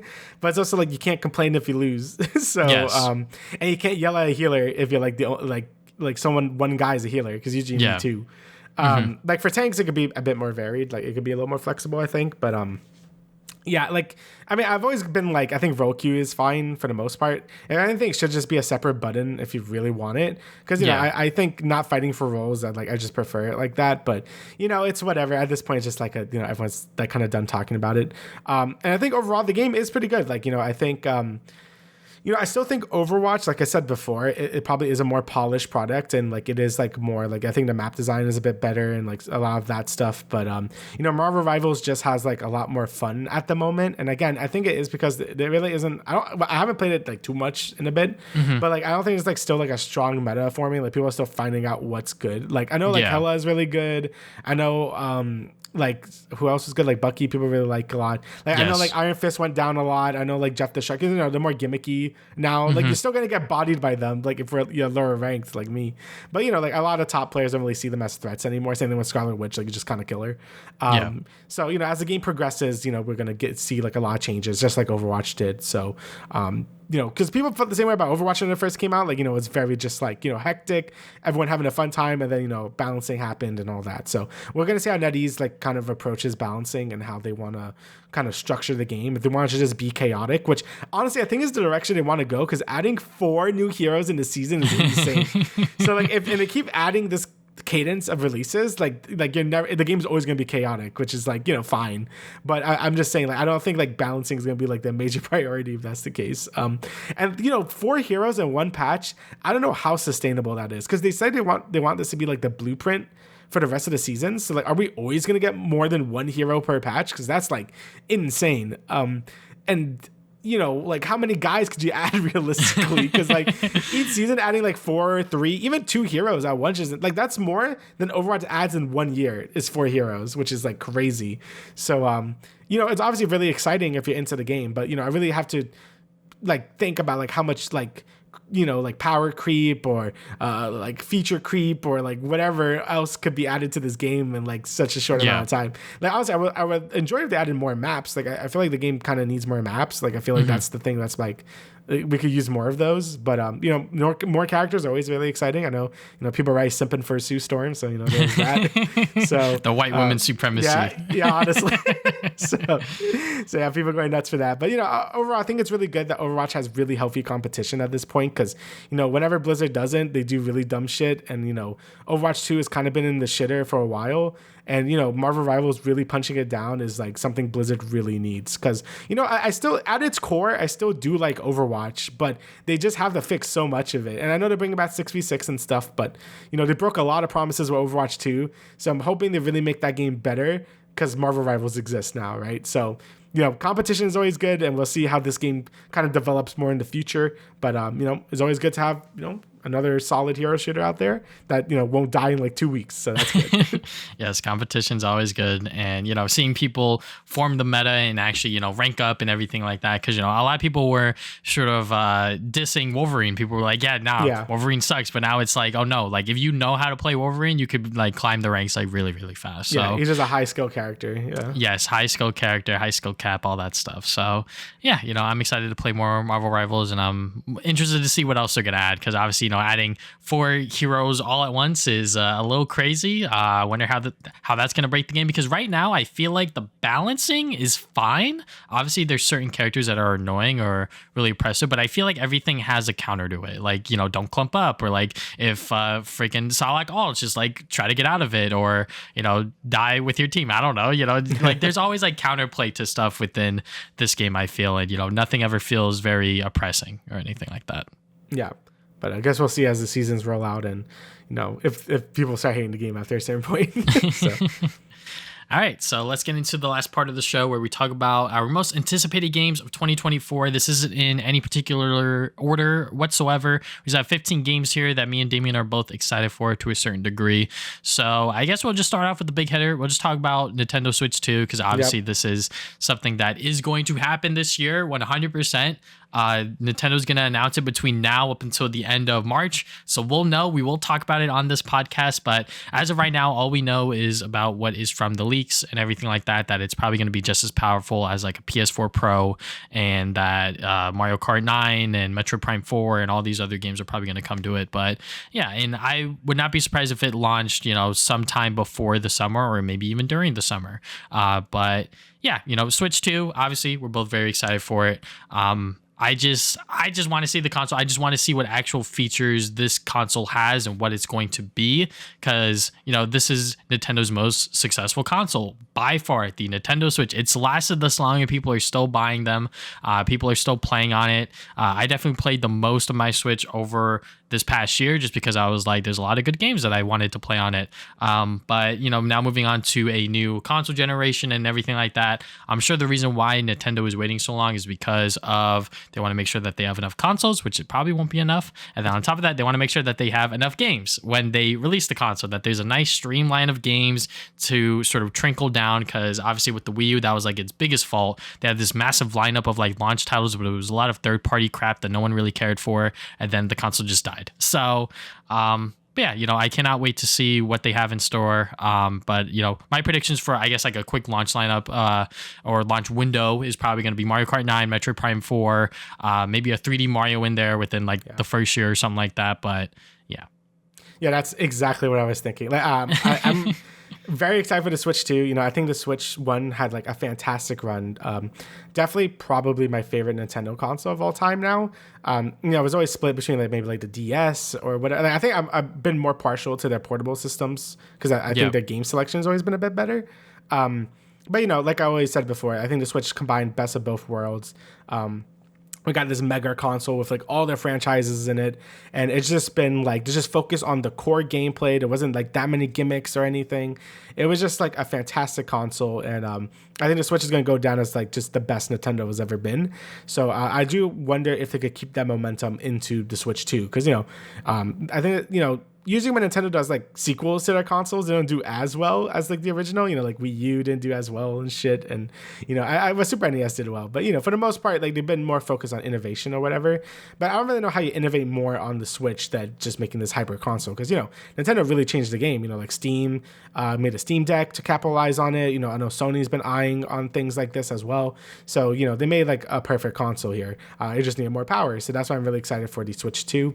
And like you said, I'm really excited for the launch line up, and I had the exact same thoughts. Like Mario Kart 9 has been heavily rumored. Metro Prime 4 is probably going to be a cross-gen game, and new 3D Mario. I mean, it's been like so long since Odyssey came out, so I think we're due for a 3D Mario game when this thing launches. So very excited things if they do get that. I mean, even Sakurai, he apparently stopped that YouTube channel like 2 years ago. Like he was recorded all that shit. He's like, oh yeah, I'm like way underway in my next gamer rally, so you'll see what it is soon. So like new Smash Brothers, Kid Icarus, I don't know. So very exciting times to see what's going to be for the next console. Maybe Pokemon could be like not running like 2 frames a second anymore. Who knows? But either way, Switch 2, very exciting stuff. I guess I could pick one. Speaking of Pokemon, Pokemon Legends ZA. So, this is announced last year. We haven't heard too much about it for like the last like year, which is great. Like, I'm happy they announced it. Like, hey, this is coming. But, we're going to take our time to work on it. Because, I think even Game Freak said, like, yeah, we got to slow down on the releases because, these games are coming out barely finished at this point, which is a shame because, I actually do like a lot of the Switch lineup for Pokemon. Like, I think Scarlet and Violet and Pokemon Legends Arceus were, like, both actually, like, really good. Just like Scarlet and Violet were, like, so not finished. If that game had another year, it would be really good. So I'm happy they're kind of taking their time with Legends ZA because I love Legends Arceus. I think that's like probably one of my favorite Pokemon games in a while. So and it could like refine it, make it better, make it not run like ass. That would be awesome. I still don't know if it's going to release on both consoles. I don't know if it's going to release on Switch 1 and 2. I mean, rumors is that Switch is going to be backwards compatible anyway. But either way, I'm excited to play this. I am getting a little itchy for a new Pokemon game, but they take their time. If they had to delay it again, I wouldn't fucking care. So, but yeah, hopefully Game Freak has really gotten the message and knows how to make console games at this point because they could do it. They just need more time. So hopefully we get that with this game. Yeah, as someone outside looking in on the Pokemon franchise, I recently just bought Pokemon Legends Arceus, and one day I will play that. But just seeing them release product after product of just like, buggy, half finished, not exactly polished games. And, Pokemon fans are like, I'm not going to buy this shit. And then they'll still buy it. And I'm like, you guys are like, you guys are like eating shit for what, like vote with your wallet kind of thing. Yeah. But, hopefully that now that obviously like Game Freak and the Pokemon Company, they know how much fucking money they can make with these games, which is why they were pumping them out like half finished. Cause it was like, we're going to make our money back anyways. Like, why does it fucking matter? So hopefully with Legends ZA, they are able to actually create hopefully the best Pokemon game so far, just like gameplay wise and everything like that. Cause obviously like people are always going to go back to the older games, and which is why the retro market is inflated for those prices. But anyways, that's another topic. But yeah, Pokemon Legends ZA, hopefully that also is like sort of like a Switch 2 window lineup game. Who knows if it's going to be, cross-gen or whatever. Maybe it's going to be like a Switch 2 enhanced version or whatever, or something like that. Maybe Nintendo has that in their back pocket, if you will. But yeah. I guess next game I will pick out here. I guess I'll talk about Lost Records Bloom and Rage, because we were just talking about the Life is Strange remaster. So this is made by the same people that Donut. This is their newest game. They are dropping part 1 February 18th and then part 2 March 18th. So this is pretty much another sort of coming of age story, graphic adventure, sort of mystery sort of stuff going on. I don't really know much about it. I watched the few trailers that they had. The sort of choices that you can make could be maybe a little more flirtatious towards one character or whatever. I know that there were like hints and references to the original Life is Strange as well. I forget exactly. The Vortex Club was a thing that I saw within one of the trailers, but yeah, it seems like that they are once again going back to their roots without the Life is Strange brand. I feel like Donut have been trying to figure out what they really like to do and sort of what games really fits them personally. Obviously, ever since that first Life is Strange game, they've been, jumping back and forth between other graphic adventure games like Tell Me Why. I'm pretty sure you forgot about that game, Damian, when that came out. Yeah. It is a good game, but it was definitely very forgettable in like the grand scheme of things. So, right. This is definitely their next, I guess, like big budget one, and I'm kind of excited for it. I definitely want to see how this one differentiates itself from the other graphic adventure games, not just Life is Strange, but just the genre as a whole.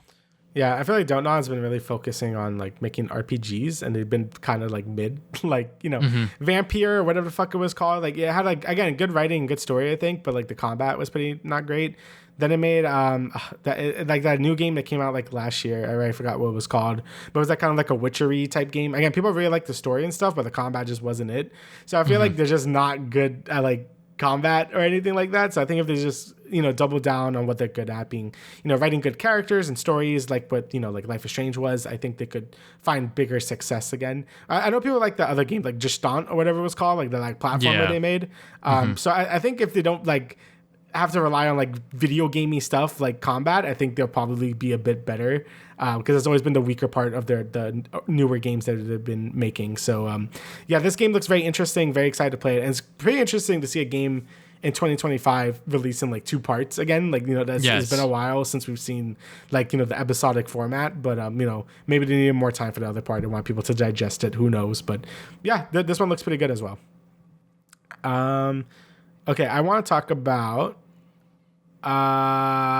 let's do Borderlands 4 because I have it here just because I'm a Borderlands fan, so I'm gonna put it here anyway. Even though I was shit talking the initial trailer in the Game Awards, like I'm still gonna play it, and I'm still like kind of excited for it just because I think Borderlands is always a fun time regardless, no matter like about the story or wherever. But I do like the tone they're going for more, like it being the more serious tone. Like every interview that they've been doing saying like, yes, we want to be a bit more serious with this game and stuff. So hopefully that translates well into like the actual story or what they want to do with this game. But, we'll see when I actually play it. Again, from what I've been looking at, it just looks like more Borderlands 3, which is fine. I just kind of wish they went a bit more crazy with it in terms of gameplay and stuff, because I still don't know much about like what the Vault Hunters do. I don't really know like about like what's really going on. Like that's different gameplay wise. I think the map is supposed to be more open. They say it's not open world, but it's like a bit more open. So I guess we'll see when I actually play the game. But it does seem like they did put some effort into this game, and I guess we'll see what's actually played, because I actually really like Tiny Tina's Wonderland, which is like the spinoff of Borderlands. Like that was fun, just because it was like a whole different thing. It was like medieval and stuff. Like you still use guns, but it was like magic guns or whatever the fuck. So at least it was like different, trying new things. You could like build your own class. Like I thought that was really interesting. So hopefully this game has like some new ideas for the franchise, because I do feel like 3 really showed that like, you know, like it just feels old at this point in Borderlands. So hopefully it could reinvent itself and be something greater. But either way, I'm probably still gonna play it because, you know, I played all the other games, might as well. Next game I got here, Assassin's Creed Shadows. So obviously this was supposed to come out at the tail end of last year, but then Ubisoft came out and was like, we're going to delay it because, you know, after Star Wars Outlaws and that game was pretty much like half baked, half finished, they were like, we got to make sure that this next Ubisoft game is like a banger. Like we got to make sure that we get, you know, like an 8, 9 Metacritic score kind of thing or whatever. And they are able to financially recover from it as well. So yeah, you know, so them delaying it, I think was a very, very good call, just because this is the Assassin's Creed game where we're going to fucking Japan. Like this is something that fans have been wanting for years. And despite me being someone that has not played an Assassin's Creed game since 3, I've bought Black Flag, which is the 4th one, and I bought Odyssey, which was their return to the franchise after taking that break from yearly releases. I haven't played those yet, but I still recognize that the Assassin's Creed games still have a purpose within the games industry and sort of like the open world aspect of it, because people still love playing those games, you know?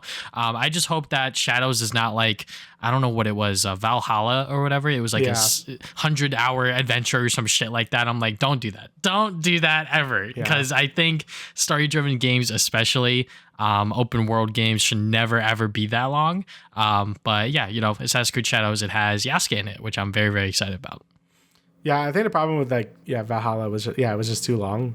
And, I feel like I don't mind when RPGs are that long, because you're constantly getting stronger. There's a bunch of different skills and abilities and, builds you could do. I feel like with those games, you're basically gonna do the same like 3-hit combo or whatever, like all the time. So it gets kind of monotonous. I was like, Ubisoft really needs a win. Like, I feel like this is kind of like their last shot. Like the whole company has been really falling apart. Like all of last year, which is awful news for them, like over and over and over again. So I feel like this really is their last shot at having like any chance as a developer anymore. I feel like if this game bombs or does badly review wise and sales wise, I think it's over. And they're very lucky this game's coming out before Ghost of Yotei, because like if it didn't, then dude, it would have been super over. But yeah, so yeah, this is basically Ubisoft's, I think, last real chance at like having a future, because it's looking very bleak, with their one live service game getting shut down and all the other games not doing well review wise or bombing and all that stuff. So we'll see what happens. Again, I don't hate Ubisoft as much as other people do. Is like the worst thing in gaming ever. Like, I don't think that way, but because they do make good stuff.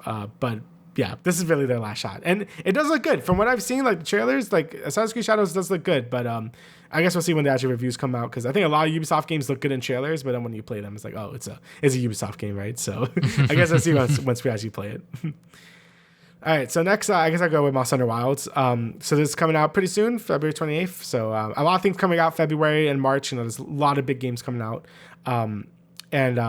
This game looks good. It looks like more Monster Hunter. Like I said, I haven't been like extremely hyped for it. Just again, because it's just like it's Monster Hunter World 2, and that's about it. Like it's not really doing too much newer stuff. Like I guess you have like the more open world element to it. And I played the beta that they were doing like a month or two ago, and I think actually playing it does make it like a bit more exciting. Is I get what they're going for now. Like you could kind of play with the environment more. Like the whole world feels like you're fighting the monster, I guess. So you could bring down boulders on the monster. You could like do a bunch of other crazy shit with it.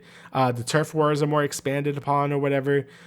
So yeah, I can see what they're going for when I feel like I have to play more of it to really understand what this game is trying to do to be different from Monster Hunter World. But I'm still excited because Monster Hunter is still like always a fun time regardless. So definitely gonna sink in a few hours into this game once it comes out, and yeah, very excited for it. All right. I guess I'll just pick out Croc, Legends of the Gobos Remaster. So Let's this was, go, Croc. I think, also supposed to come out last year, but then they delayed it to the first quarter of this year. So yeah, this randomly dropped out of nowhere. This is a remaster of a PS1 classic, if you will, a 3D platformer, something in the same vein as like Crash Bandicoot, Spyro the Dragon. This was when 3D platformers were popping off, and Croc was one of them to sort of pop up out of nowhere. So now that we are getting a remaster of it on current generation consoles from the PS1 era. I'm kind of excited. I do own it, but I haven't played it yet. So maybe this new remaster will be a nice gateway for not just me, but a bunch of other people to try it out. Yeah, again, the only reason I know is because I remember watching like Ant Dude's Let's Play of this like fucking 15 years ago or some shit, like so long ago, and it always like kind of stuck out to me. And this game has like a lot of like lore to it too. Like it was supposed to be a Yoshi game originally, and I think it was like one of the first 3D platformers ever. That's why it controls so weird and stuff. Like before Mario 64 came out, like there's a lot of like really interesting like inside baseball with this game that makes it like kind of like unique in its own way. But obviously the game itself is a very basic 3D platformer. The tank controls and all that. And I know the remake is fixing that, or remaster is fixing that. So Croc should be able to control like fucking normal, not with tank controls. So I'm excited for that because the game has like a lot of charm to it. It's very cute. Like, I always thought Croc was like a nice little character design. So it's cool to see him back. I know Argonaut, the people that made it originally, are kind of back, I think, as well. Like they're making this again, which is weird. So I wonder if they're gonna remaster Croc 2, because I know that game is very rare to begin with, and if they want to like continue with Croc and make new Croc games. So I'm always into more 3D platformers coming back. I think we both are. So having this game be a thing, and I always said this, nothing is ever fucking dead. If they can milk nostalgia, they're gonna do it. So like not even fucking Croc can escape that. So but yeah, it's cool to see Croc back, and I guess we'll see when the game actually comes out at some point. All right, so next, I want to talk about Doom. So we don't know much about Doom yet, besides it looks cool. Yes. They announced this like I think it's Summer Game Fest, so I don't really know when it's coming out. I honestly, my only thing is like I hope my PC can run it because it looks really good, and it seems to be going for a different style. Doom 2016 was very like just like like Doom is back, and it was fucking awesome. I really like that game. Doom Eternal was like this twitch shooter, like gotta go fast, kill everything super quickly. Switch weapons like crazy. Some people didn't like that. I fucking loved it. Like Doom Eternal is like one of my favorite like FPS like I guess like campaigns wise. Like it's fucking fantastic. And they're kind of selling this game to be a lot slower, but like I think they say like they want you to feel like a tank in this game. So like you're gonna have like a shield, and you could like grind people up and like shoot their bones or whatever the fuck. Like yeah, it looks awesome. Like the levels seems to be a lot more open this time around. So these new Doom games are fantastic, and I'm hoping they keep up that momentum with the Dark Ages, because one like it's just such a cool setting too, right? Like Doomslayer and like fucking medieval times. Like I don't like why not, like I'm pretty sure they're just Quake at that point, but it looks fucking awesome. Really excited for this game. Hope we see more in the near future. And yeah, I don't know when it's coming out, but hopefully it's soon, because it looks very good.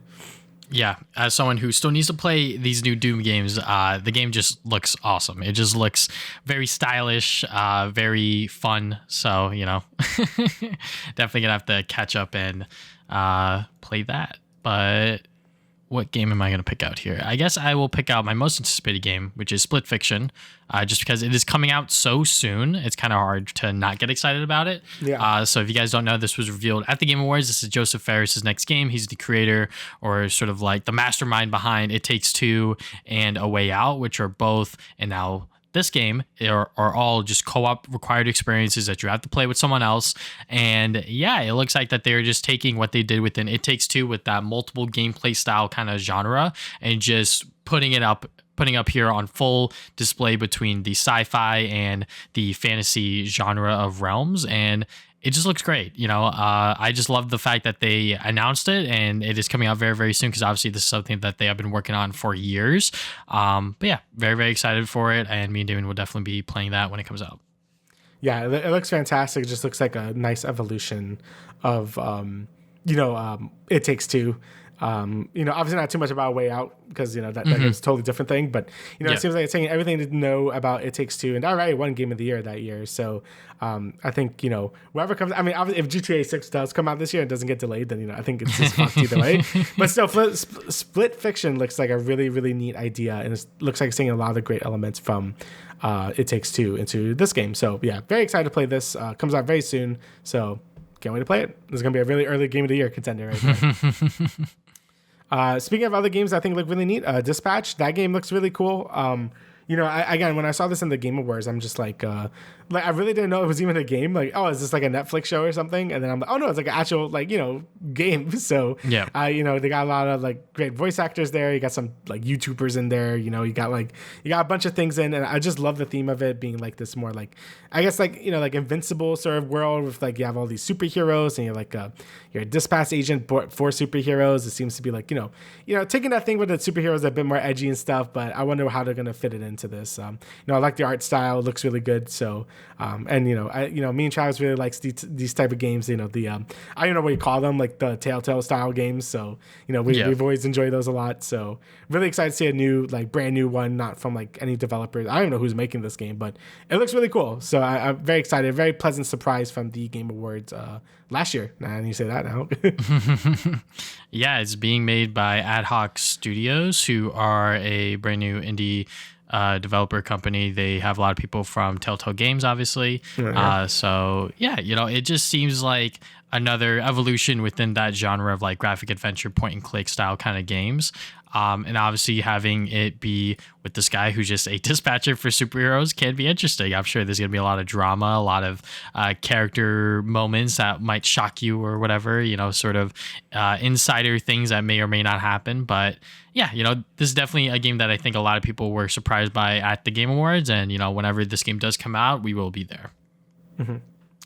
I guess we can't talk about the most anticipated games without talking about GTA 6. Obviously, whether this game comes out or not, they are scheduling it for this year, and it will likely come out during the fall, if I had to guess. Because why not? Why not release it during the fall? Get that extra Christmas money, Christmas bonus, if you will, of people trying to get games and gifts for their friends, family, what have you. So, yeah, this game is like bigger than anything. It's bigger than the games industry, if I can even say that, because literally everyone and their mother is looking forward to it. And yeah, as someone who doesn't really have a strong attachment to the GTA franchise, I recognize that every single time Rockstar makes one of these games, whether it's this, Red Dead Redemption or whatever, they always do something different and something not necessarily innovative, but something really good for the open world space. And, like as someone who didn't necessarily really like Red Dead Redemption 2, just because I really couldn't really get myself invested into it at the time, I wonder how GTA 6 is going to really get players hooked in on this sort of dual protagonist setup. But yeah, obviously people have been waiting for this game for well over 10 years now. So obviously it is going to be a massive moment.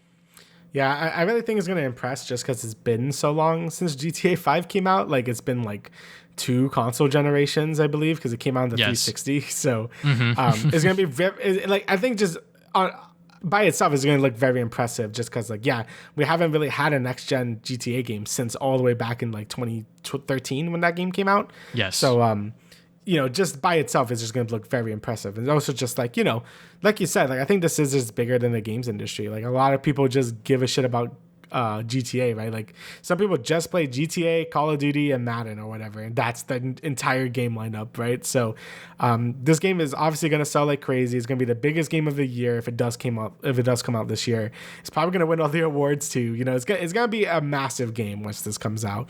And I know every other game that comes out this year is just scrambling to not be in the way of it once it actually comes out, because one unlucky game is going to be like, there's no way it comes out in like fucking like July and then it comes out, right? So but yeah, it probably is going to come out fall like normal. It's probably going to be October or November is my guess, if it does come out at all. So whenever that next trailer comes out that really confirms its release date, that's going to be a big day on the internet right there. So yeah, GTA 6 would be kind of dumb not to put this here. So yeah, it's coming, and once it comes out, it's going to be a really big deal. So but I guess one of the other bigger games I'm excited for is Ghost of Yotei. Like me and Travis, obviously Travis is the big Sucker Punch guy, and I'm very excited for that. But I also, really enjoy Sucker Punch games, and I thought Ghost of Tsushima was like extremely good. Like I knew I was gonna like the game when I bought it, but I didn't know how much I was gonna like it once I actually finished the game back in like 2019 or whatever. So Sucker Punch, I think, really cooked on this one.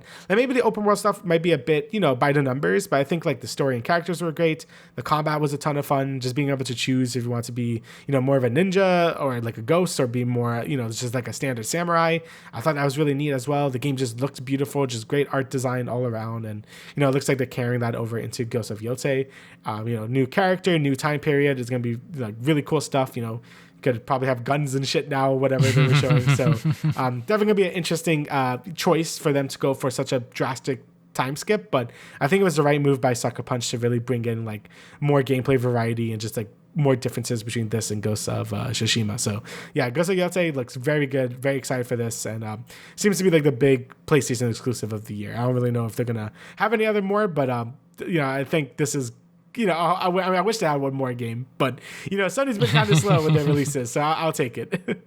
Yeah, Ghost of Yotei is definitely my second most anticipated game of the year, just because, Ghost of Tsushima was so freaking good back in 2020. I think 2020 it came out, yeah. It's 2020. I think that game was, obviously it was kind of overshadowed by The Last of Us Part 2, but, as someone who loves Sucker Punch and obviously has my eyes on them at all times, seeing them make this open world feudal Japan samurai game with not exactly sort of Souls-like, gameplay, but, gameplay that you really have to think about, like your next move and dodging and parrying and all that other stuff. It was like, okay, yeah, like this is great. It's peak. This is so much fun.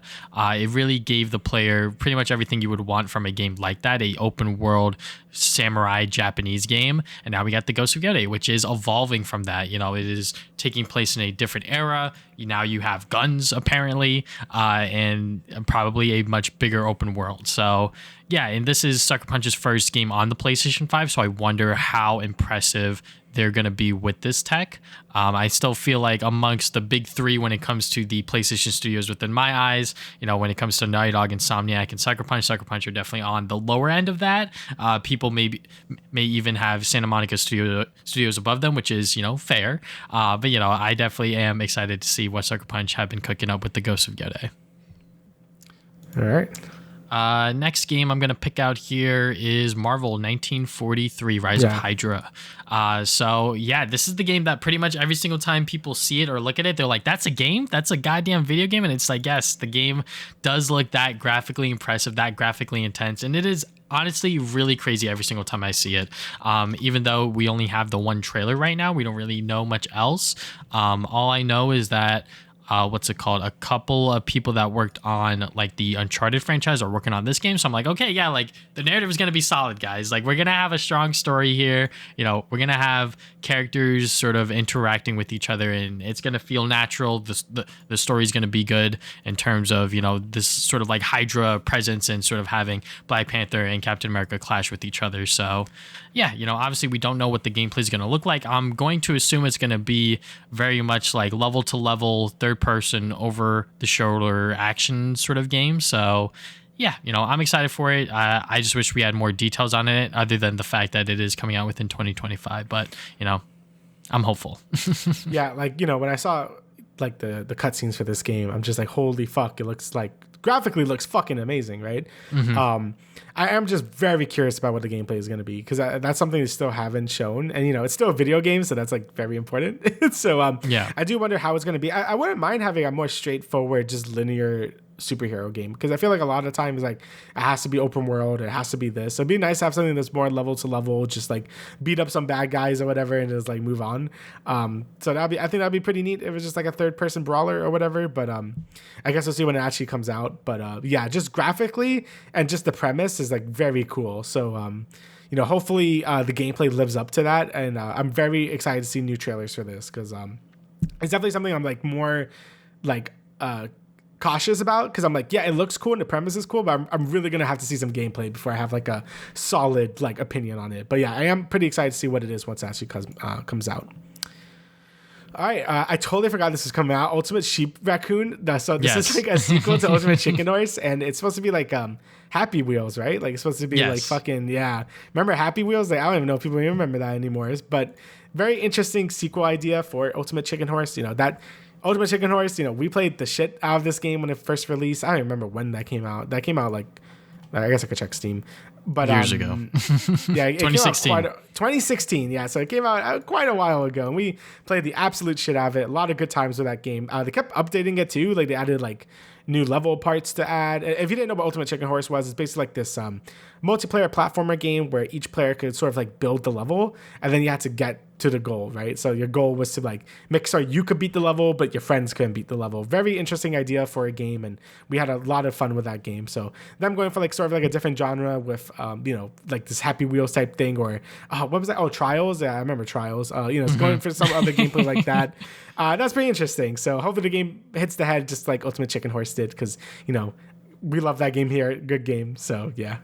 Yeah, more indie games getting the spotlight kind of thing. This one's definitely a lot more on the niche side and very much on like the party game category. But yeah, just having this sort of same premise as like Ultimate Chicken Horse, where you have you and your friends build the level out, but now it's like a Happy Wheels racing style kind of game. I'm like, okay, yeah, like I'm down for it.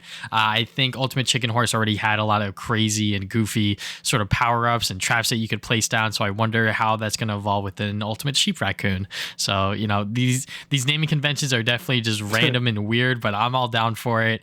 But yeah. And then I guess the last game that I will quickly talk about is Indiana Jones and the Great Circle. That is coming out later this year for the PlayStation 5. It's scheduled for the first or second quarter of this year.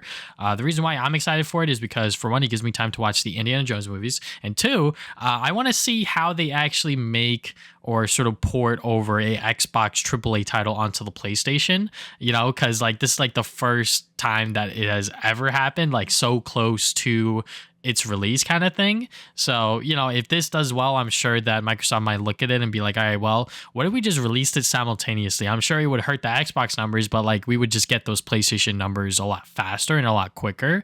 So yeah, it is definitely going to be a experimental release from the Xbox side of things. So I'm curious to see how it'll pan out.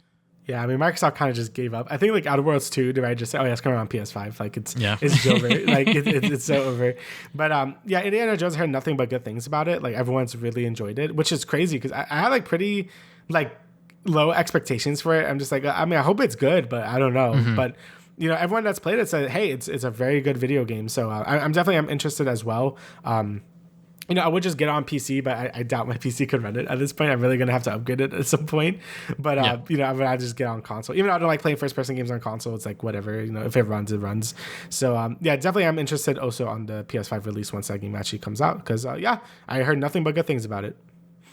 And yeah, that's pretty much all the games that we are excited for within 2025. Obviously, with every single year within gaming, now that I've sort of realized that we've done this multiple times, there's going to be games that are going to get announced and then released within this year that we don't know about, such as a lot of the Switch 2 stuff and a bunch of other things that they are working on behind the scenes, such as, like last year, Astrobot. Astrobot was announced like halfway through the year and that won Game of the Year, right? Yeah.